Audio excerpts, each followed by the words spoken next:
Welcome to National Parks Traveler, where we explore the national parks and the issues that involve them. It's mid-October. The visitation season is slowing down for the northern tier of the United States in the national park system, but that doesn't mean news from the parks is ebbing. In the past handful of weeks, we've seen an incident with a black bear along the Blue Ridge Parkway. A woman who got too close to a grizzly sow and her cubs at Yellowstone was actually sentenced to jail for 4 days.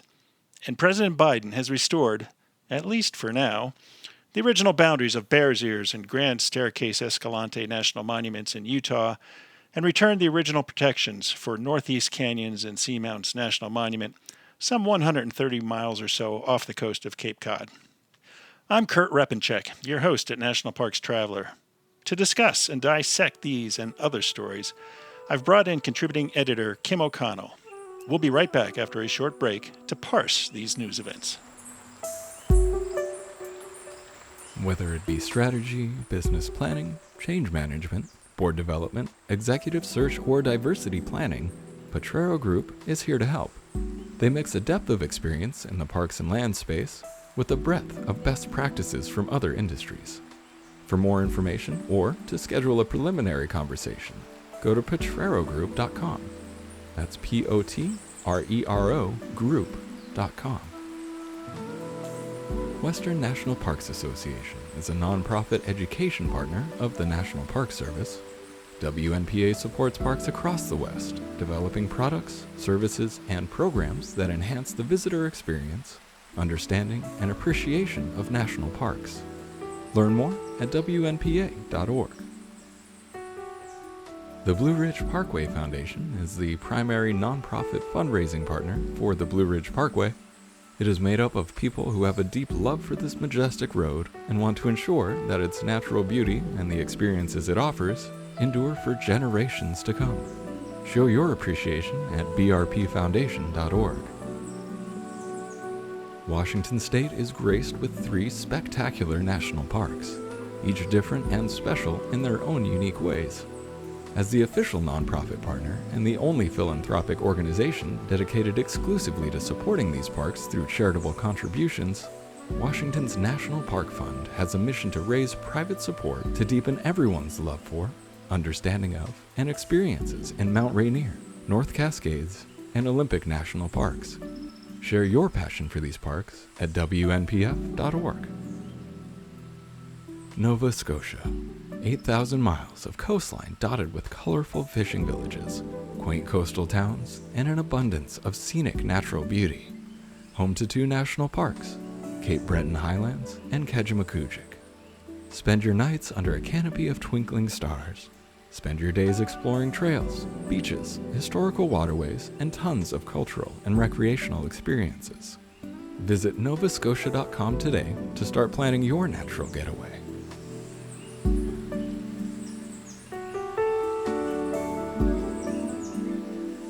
Well, hi, Kim. Welcome back to The Traveler. It's good to hear you. Great to be here, as always, Kurt. Thank you. You know, as I said in my introduction, it's been quite the news-generating season, it seems, in just the past few weeks, past month or so, maybe, across the park system. I don't know where to start. I mean, maybe the Blue Ridge Parkway, because that's your neck of the woods. You just were down there. What do you think about this incident with the couple who was picnicking and they had their dog off leash, and the dog, I guess, was alerted to a black bear, and the black bear did not run off, but rather ran towards the couple and injured them to some degree. I guess part of the injuries were inflicted by the bear, and part of them, as a couple was trying to get away from the bear and into the car, I guess one dislocated a shoulder. What do you make out of this? Well, I think these incidents are, they always make big news because they're dramatic. I think it's still fairly unusual for there to be bear-human conflict like this, but it's possible that it's increasing or that we're hearing about it more because the bear populations are absolutely exploding throughout the Southern Appalachians and, throughout the country, I think. So especially in Great Smoky Mountains and the Blue Ridge Parkway and Shenandoah, black bears are doing very well. The habitat is really robust for them. There's these protections with the national parks So there's bears everywhere. And so visitors really need to be educated and aware of how to behave in bear country. And one of the things I've written about for the traveler is a program called Bearwise, Right. which people can go to, called bearwise.org, to get some great material about what to do if they see a black bear. Because, in the past, we were always told, you probably won't see a black bear, or if you do, they're going to run away. But because there's so many black bears and they're all competing for habitat, and there's so many of us, and as we've talked about, there's so many visitors to the park right now, the chances for these conflicts are going to be increasing. So we need to know what to do. Yeah, it's interesting. We had two incident in Great Smoky Mountains National Park in the past year, roughly, of predatory black bears. The teenager who was attacked in the middle of the night by a black bear, and then there was the backpacker deep in the park who they determined was killed by the bear. I'd reached out to Dr. Stephen Herrero, who might be North America's top expert when it comes to black bears and grizzly bears and their attacks, and he thought it was very unusual. But as you point out, I don't know if it's because there's more 24-hour news out there, or news media goes for the sensational. But we're hearing about these cases. We are. And the upside of that, whether it is somewhat sensationalized, the upside is every time we talk about this, it's an opportunity for education. People shouldn't be afraid to come to the national parks. They're most likely not going to ever be attacked by a black bear, and they will feel lucky if they do even see a black bear. I was just in Great Smoky Mountains a couple of weeks ago, and I saw two black bears, and they were really fun, sights to see from a distance. But I think as long as we can keep talking about education and proper visitor behavior, which I know is an ongoing challenge for those of us who cover the national parks, we can turn those sensational stories into a positive, I think. Yeah, yeah. Now, what's interesting about the Blue Ridge Parkway incident, according to the park staff, this wasn't really out in the wilderness. It happened in downtown Asheville, I understand, at the music center, which is kind of unusual. Yeah, the bears are coming to where we are, and we're coming to where the bears are. The two bears I saw at Great Smokies were both along the side of the main park road. You know, there's Yeah. plenty of backcountry in the Smokies, and there's even swaths of wild areas along the Blue Ridge Parkway. But there's also plenty of spaces where we are, where roads are and facilities are. So these conflicts are going to happen, even though they are, I think, as a percentage, relatively small. Yeah, yeah. And I guess, reading some of the comments on Traveler's website and on our Facebook page, a lot of people claimed that Asheville does not do a very good job in educating its residents on how to be bear wise. I don't know if that's true or not, but there were a lot of comments to that point. Now, another story that you worked on and has gotten some rave reviews, both from the Park Service and the state of Maryland, was about storytelling in the Chesapeake Bay and the possibility that there will be a move to create a Chesapeake Bay National Recreation Area. That's super exciting. I grew up in Maryland, feeling like the Bay was my backyard. It's a incredibly special waterway, an incredibly special watershed. With vast natural and cultural resources. And the Park Service has had a presence in the Chesapeake Bay watershed for a very long time. There are several national park units that are tied to the Chesapeake Bay. And the Park Service is well versed in partnering with state and local and private entities, museums, watermen, fishermen in the Chesapeake Bay area. But there hasn't been this kind of umbrella structure where the Park Service kind of had some oversight over the entire Bay. And I'm not even sure oversight is exactly the right word, but the idea is to kind of have a rising tide lifts all ships. And if there's a national recreation area, like maybe that kind of gives all these sites something to hold on to, that kind of elevates the resource and makes sure that the Bay is getting all the conservation, attention that it deserves. It's interesting. I mean, the rich history there, that goes back to when Captain John Smith sailed up the bay and spent, I don't know, I guess 2 trips there exploring and going up some of the rivers and interacting with some of the Native Americans there. It's interesting that after all these hundreds of years that we're finally starting to see this movement that, this is such a special place that, yes, we've got the Captain John Smith Chesapeake Historic Water Trail, and we've got some individual smaller units of the park system. But to embrace the whole region, and as you brought forth in your story recently on the Traveler, all the stories that are intermingled through that region is just fascinating. That's right. I was writing about this new storytellers program that the Park Service is partnering on with the Maryland Department of Tourism.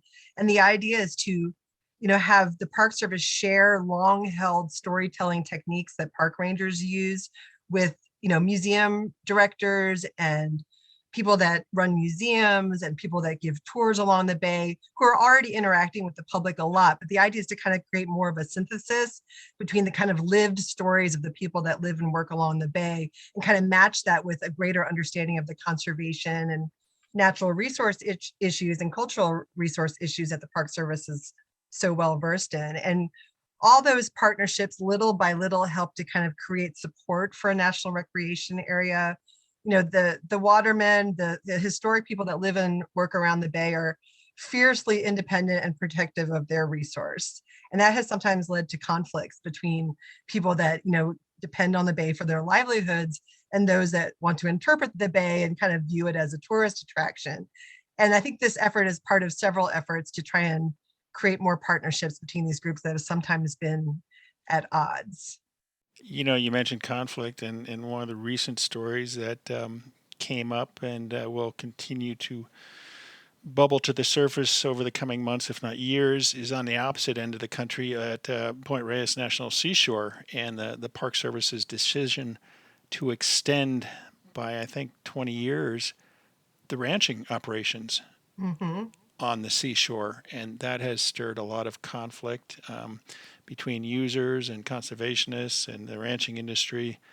Yeah, it's a tough story. And on one hand, you've got the heritage of the area being, ranched for, I guess, going back to the 1800s, and the conflicts of it's a national park and we shouldn't have cattle overgrazing and harming riparian areas. And it'll be interesting to see how that comes about, resolves itself.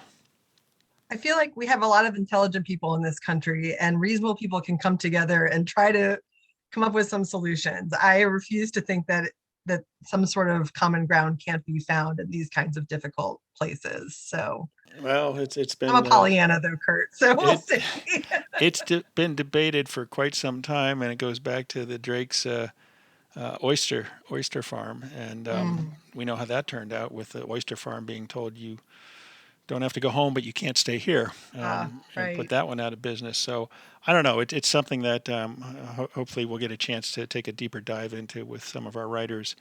Yeah, that Um, sounds great.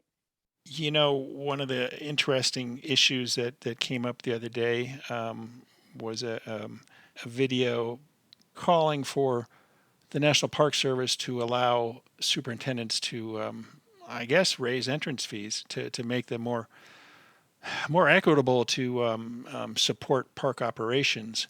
And at Yellowstone, I know that the superintendent was in this video, Camp Shali, and he pointed out that a family of four, the entrance fee is $35, and the average stay in Yellowstone is 3.2 days, which that boggles my mind because I think you need at least a week. But anyway, if you take that family of four with the entrance fee of $35 over 3.2 days, that works out to $2.89 a person Wow. to explore that incredible landscape. And they compared it to Disney World, where I think it's $100 or $110 per person for a day.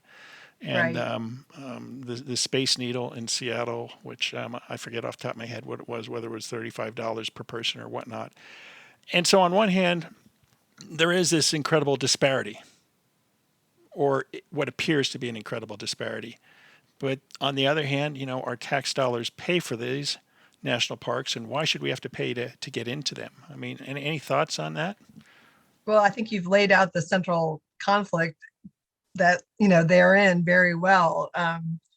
Yeah, we don't feel like our money is already going to pay for the Space Needle or Disney World, so we make the choice to go there. So it feels like, well, at least I haven't been supporting this park all along, so I can, spend the money for this special vacation to go to Disney. But it's tough when you're paying your tax dollars all year long, year after year after year, to support these national parks and then be confronted with, a higher than expected entrance fee. So I completely understand the conflict there, but at the same time, our parks need more money. That's just the bottom line. We keep trying different things. We keep wrangling over this year after year in Congress.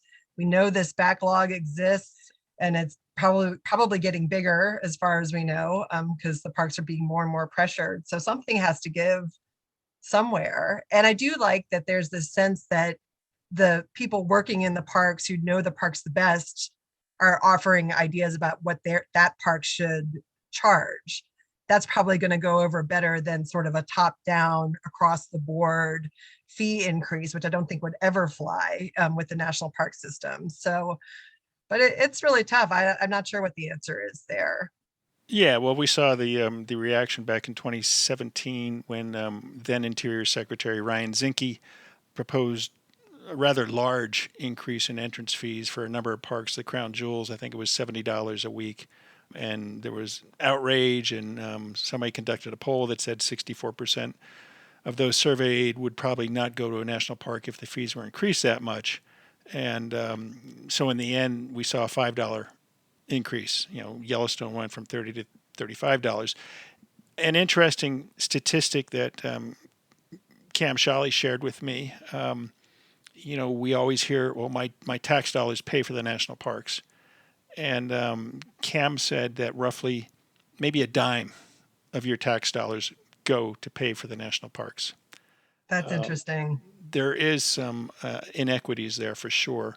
And, one other thing to keep in mind is that there are 423 units of the national park system, and I think only 134 or 135 charge entrance fees. Mm-hmm. So I think there are a lot of possibilities to raise additional money for the park system without gouging anyone. I mean, I think you could expand the entrance fees to all 423 national parks units of the park system. I think that sounds perfectly reasonable, and that the American people would probably accept that as long as those entrance fees were sort of low and reasonable and in keeping with what they expect from the national park system. Yeah. You could charge foreign visitors more, and I hate to see that discussion come up, but if you're an American, you go over to Africa, you're paying at some parks $40 or $50 a day to go visit them. And as Cam Shawley pointed out to me, the foreign visitors who come to the U.S. don't pay U.S. taxes, and so they're actually paying less to get into a park than you and I are, since our tax dollars go to them. That's interesting. It really is interesting. And we're going to take a short break, but I'm going to come back to this subject because there's another news event coming up on Tuesday that will be most interesting to watch what happens. So this is Kurt Repanshek and Kim O'Connell. We're going to take a short break, and we'll be right back. The North Cascades Institute has a large portfolio. It is an environmental learning center, training center, conference center, and leadership center, all set in the splendor of the North Cascades National Park Complex. Learn more at ncascades.org. Hey everyone, our partner, Interior Federal Credit Union, is offering a great deal to their members. Now, through October 31st, 2021, get up to $500 in closing costs with a new home equity loan. Apply at interiorfcu.org for membership and a loan. Membership is required. Equal housing lender. The Grand Teton National Park Foundation is a private, nonprofit organization that supports projects that protect and enhance Grand Teton National Park's cultural, historic, and natural resources. By funding initiatives that go beyond what the National Park Service could accomplish on its own, Foundation donors improve the visitor experience and provide benefits to the National Park System for decades to come. See their successes at gtnpf.org. Acadia National Park is one of the 10 most popular national parks in the United States. It is also one of the smallest and most vulnerable. That's why Friends of Acadia exists. Friends of Acadia is an independent organization of passionate people inspiring those who love this magnificent park to make a real and lasting difference for Acadia. You can make a difference too at friendsofacadia.org. The Yosemite Conservancy helps visitors connect with Yosemite through adventures, volunteering, and the arts. It's the only nonprofit dedicated to supporting Yosemite National Park and funds grants to improve trails, restore habitat, protect wildlife, and inspire the next generation of nature lovers. Learn more at yosemite.org.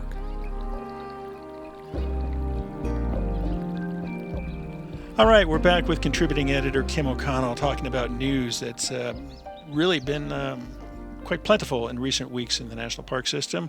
Kim, we were just talking about the funding problems with the National Park System, the National Park Service, and what can be done about it.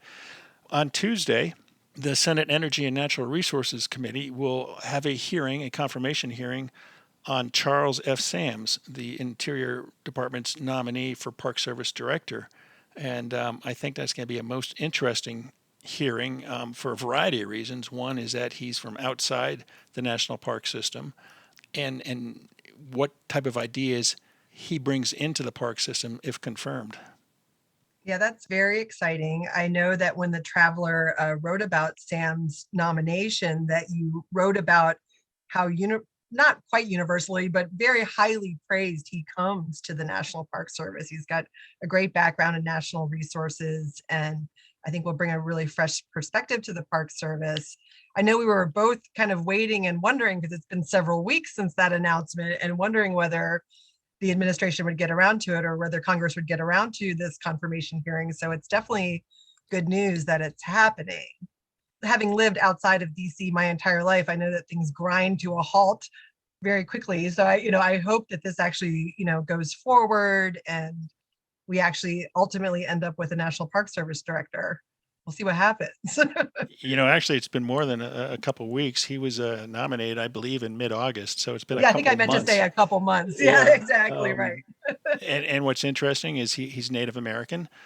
He's an enrolled member of the Cayuse and Walla Walla of the Confederated Tribes of the Umatilla Indian Reservation in southeastern Washington, northeastern Oregon. And he would be the first Native American to serve as Park Service Director if confirmed. And yeah, it'll be interesting to see the views that he brings. I was talking to Phil Francis, the chairman of the Coalition to Protect America's National Parks, the other day, and they actually were able to interview Mr. Sams. I reached out to him. He said that he couldn't talk to the media right now, but apparently he can talk to advocacy groups. But Phil came away pretty impressed with what Mr. Sams had to offer. So I know I'm going to tune in on Tuesday to watch that confirmation hearing, and I'll be interested to see what questions are asked and how he responds to them. Because there certainly are no shortage of issues within the National Park Service, as well as the park system, that need attention. We haven't had a Senate-confirmed National Park Service director since John Jarvis left at the end of the Obama administration. Yeah, and a lot has happened in those intervening years. And I feel like I've never been a National Park Service employee, but I imagine that not having someone at the head of your agency is hard on morale, so I'm hoping that, having an energetic person with fresh ideas at the head of this agency is good for park system employees across the country. And it's also good for park visitors and park lovers to know that there's somebody at the helm of this agency kind of with a long view and a broad view of the parks and what their needs are. So I'm hoping that all comes to pass. We'll see. And I'm hoping that, if Mr. Sams is confirmed, that he's not afraid to push some boundaries. One thing that has befuddled me is why Zion National Park is taking so long to come up with a visitor use management plan. I mean, it's been 5 or 6 years now. They know they've got a problem. They finally put something out that they're going to try and control the number of people going up to Angel's Landing. But same thing with Arches National Park across the state of Utah. They've got an incredible congestion problem. They close the park entrance on a regular basis almost every morning because there's so much traffic coming into it. They tried to come up with a reservation system during the Trump administration, and apparently David Bernhardt didn't like it because there was concern among the locals, and the Utah congressional delegation does not like the idea of a reservation system. But these are things that need to happen if we are to both protect park resources and protect the park experience for those people who visit national parks. Exactly. There was just from Yellowstone National Park. They passed 4 million visitors for the first time at the end of September. They've never seen 4 million visitors in a year. This was, still with the COVID pandemic going on. I know the concessionaires are not operating at full speed staff-wise. I don't think the parks itself is operating at full speed. I think the number was almost 4.5 million, and in September they saw 872,000 visitors. It's sheer craziness. I mean, in terms of the congestion and the resource damage and the stress on the park staff. It really is, and it's happening across the country, everywhere. I was just in the Great Smoky Mountains. I know we've talked a lot about crowding, especially since the pandemic started, but it was yet another really crowded trip through the Smokies. And anyone who's gone to the Smokies knows how gorgeous it is, but they also know what it's like to be in bumper to bumper traffic moving through the one park road. These parks are under pressure. And so we need these plans. We need these fresh ideas. We need them to not only be written and developed, but then implemented on the ground, which is its own process that takes time. So it'd be nice to see the needle move on some of that stuff. It really would be. And, I've talked to the current Yellowstone superintendent and his predecessor, and I said, why can't you guys put in a temporary cap on visitation until you figure this thing out? And not sure what the answer is to that, but we are seeing more and more people crowding into the national parks, and it's great to see people rediscovering the outdoors or discovering them for the first time. But really, these places can't take it. I just don't think they can take it. And so we'll be interested to see proposals for new national parks. Whether that happens or not, I don't know. It's always a topic for conversation. But along with all this visitation that we've seen in the national parks, and I hate to keep coming back to Yellowstone, but that seems to be a hot spot. We had an incident earlier this summer where there was a grizzly sow and her cubs near a park pull-out, and a lot of people out there photographing the bears, and I guess the bears started moving a little bit closer to the road, and everybody but this one woman retreated to their cars, and they were yelling at her, get in your car. She didn't get in her car. She was videotaping the bears. Long story short, she was cited by rangers, and she was given a jail sentence of 4 days. And we've long heard public cries for harsher penalties on individuals. What do you think about that? 4 days in jail for videotaping a bear? I mean, I wouldn't want to languish in jail for 4 days or even 4 hours. But at the same time, I'm probably in the camp of people that have been frustrated by seeing with my own eyes and reading about park visitors that ignore all of the guidance that's out there about keeping your distance from wild animals. I mean, this is a chronic, never-ending issue in the parks. And as we have more people coming into these parks, more of these kinds of things are going to happen. It's truly damaging for park resources, including these wild animals, to come in conflict with people. And as we already said earlier in the conversation, sometimes it happens just as a fluke freak situation, but let's not court the situation. Let's not, encourage people to, create those difficult situations where they're getting too close to wild animals, because that's dangerous for them and others and for the animals. So I think maybe it is high time to see some harsher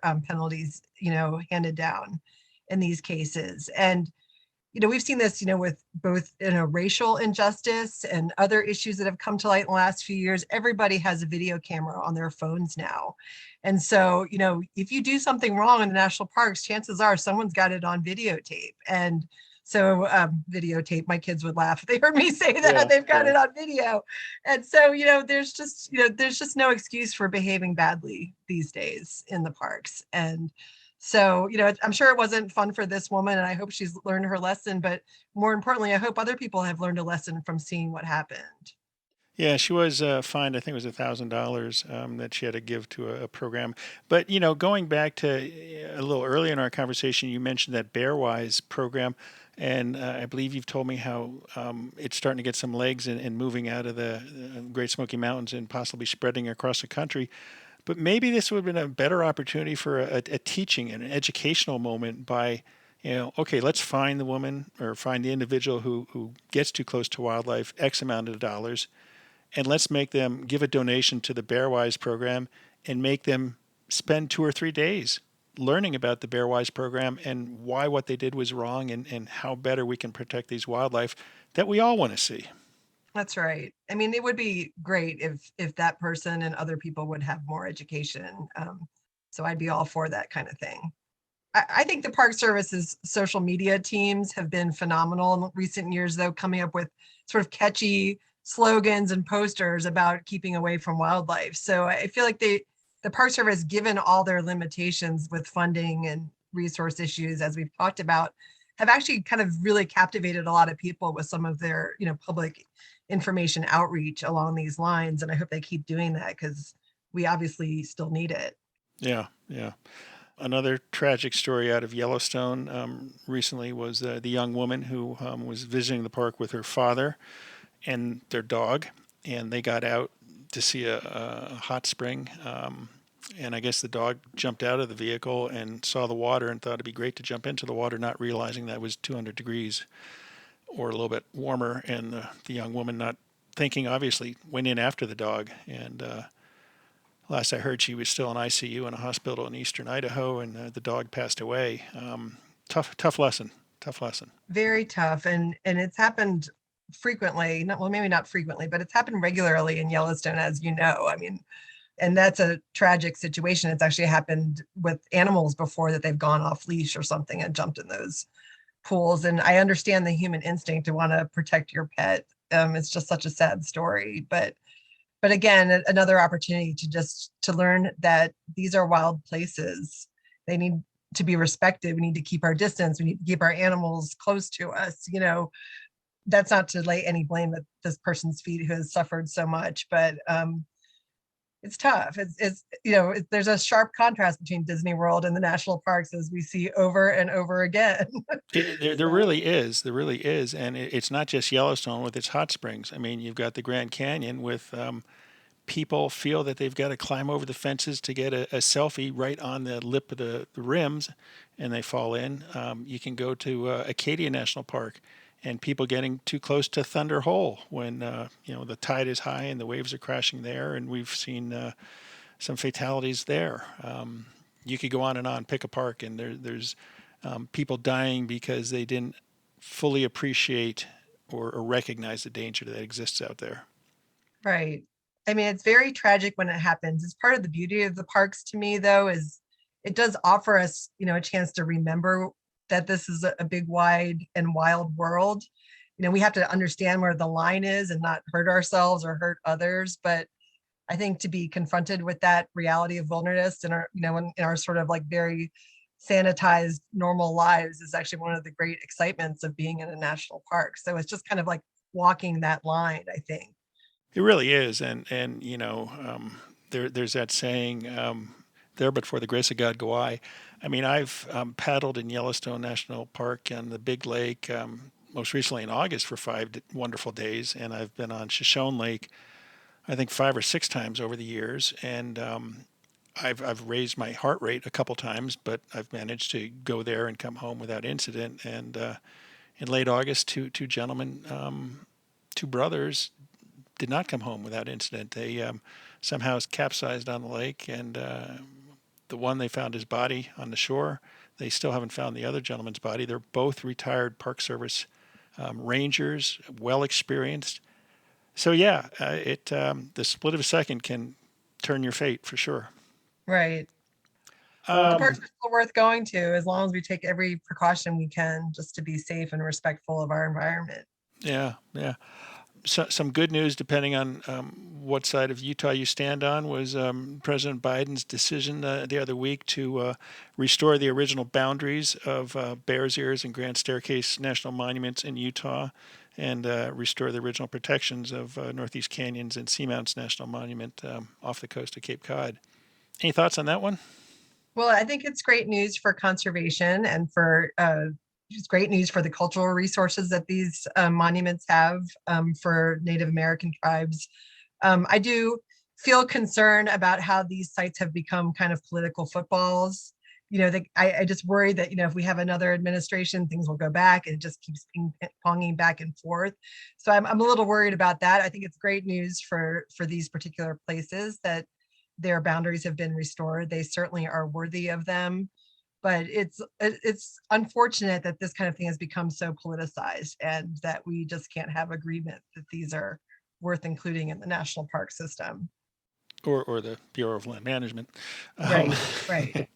no, it's a tremendous waste of money and resources because the BLM and the Forest Service and the Park Service have been working on management plans for these smaller monuments under the Trump administration, and now they've got to reverse course and come up with new management plans. And I'm sure that before they get those management plans done and implemented, that there'll be a lawsuit. I'm sure the state of Utah, the congressional delegation, will try and do it. I did find it highly ironic that the congressional delegation from Utah was complaining that this was unjust, that President Biden should have consulted with the stakeholders and they shouldn't have just reversed President Trump's actions. And yet they didn't complain at all when President Trump used his legislative or authority through the I'm not sure what authority he had. We're still waiting to find out that. But they were silent when he did it. So, yeah, it depends on which side of the political fence you're on. And it is truly unfortunate. And the wheels of justice spin so slowly. The day that President Trump stood on the steps of the Utah Capitol and announced his proclamation to reduce by more than 1 million acres those two monuments, lawsuits were filed in Washington. And those lawsuits never made their way to fruition for various reasons. And I don't know if the groups are going to withdraw them or, it would be nice to see the matter go up to the Supreme Court on whether or not a president can reduce a previous monument. Yeah, it does Created seem like through. we need to get to a settled situation so this just doesn't keep happening. No, we do. We do. What's kind of interesting, maybe it's a peek at what the Supreme Court might do, but there was a lawsuit brought over Northeast canyons and seamounts by the commercial fishing industry, and it was it went up to the Supreme Court, but the Supreme Court wouldn't hear it. Mm, And one thing that Chief Justice John Roberts, raised was, perhaps if they had framed the question of how big does a national monument have to be or how small does it need to be, that we might have ruled on that. And so I think by showing his hand a little bit, we're going to see if next time a similar case reaches the Supreme Court. I think it'll be very interesting to see how the court goes. yeah. Well, Cam, it's been great going over these issues. It's unfortunate some of the issues that we had to talk about because the parks are a wondrous resource, and everybody should have the ability to enjoy them and marvel at them and learn from them. But I appreciate you taking the time to chat with me. What are you working on for the Traveler? I know you've got a couple stories that you're going to be cranking out in the coming weeks, if not months. Well, I'm working on 2 stories dealing with invasives, and I know the Traveler's been doing a lot of coverage about invasive species of different types. I was just in the Great Smoky Mountains, as I mentioned earlier, and I was doing some research about invasive mammals and the problem there at the Smokies, namely with feral hogs, and how the Park Service or how the park there is actually doing some amazing things with technology to kind of make up for the fact that they don't have a huge sort of scientist or wildlife biologist team. So they sort of spread their ability to deal with invasive issues using technology. So I'm writing about that. And then I'm also writing a piece about invasive insects and their impacts on forest health. And and talking about forest health issues throughout the park system, primarily on the East Coast. And I met with a scientist at Great Smokies who was telling about some like the woolly adelgid and the emerald ash borer and some other sort of little frustrating insects are impacting the forest health there in the Smokies. And I wanted to share one interesting tidbit that the scientist shared with me, which was she was keeping an eye on a hemlock in the park that was a really, just majestic tree and was impacted by one of these invasives and eventually fell. And so as soon as the tree fell, the park scientists went to count the rings and figure out how old the tree was. And it was over 400 years old. Wow. So that was just a really powerful example of the resources we have available in our national parks and why we need to take care of them and protect them from invasives and other issues that harm them, because we have old growth forest right there in Great Smoky Mountains, as we do in many other parks. So that was a really interesting experience, and those are two things that I'm working on. Yeah, no, I'll be looking forward to seeing those pieces and catching up with you down the road. Yeah, sounds good. Thanks so much, Kim. Looking forward to those stories and further discussions. Thanks, Kurt. And that's our show for this week. Coming in November, National Parks Traveler will be launching a capital campaign for our nonprofit news organization to enable us to provide you with more extensive coverage of national parks and protected areas. This is the biggest fundraiser the Traveler has ever embarked upon, and with your help, we'll come away with a much sturdier financial footing. The Traveler is more than just a weekly podcast or daily news source tracking the national park system and protected areas. It is your source for discovering new destinations in the park system and understanding the various issues that affect the parks and the National Park Service. We look forward to expanding our reach and our audience with your help. For The Traveler, this is Kurt Repanshek. See you in the parks. The composers and musicians at Orange Tree Productions have created a unique collection known as the National Park Series that has grown to include more than 30 CD titles. Composed against the backdrop of a park's sounds of nature, these musical scores will connect you with these beautiful places and take you there, at least in your mind. This collection is the #1 selling National Park audio series in the world and provides the background music for National Parks Travelers podcasts. Visit them at orangetreeproductions.com. Editing and production work for the National Parks Traveler podcast is done by Splitbeard Productions. You can learn more about us at splitbeardproductions.com. National Parks Traveler is a 501c3 nonprofit media organization that provides daily editorial coverage of national parks and protected areas.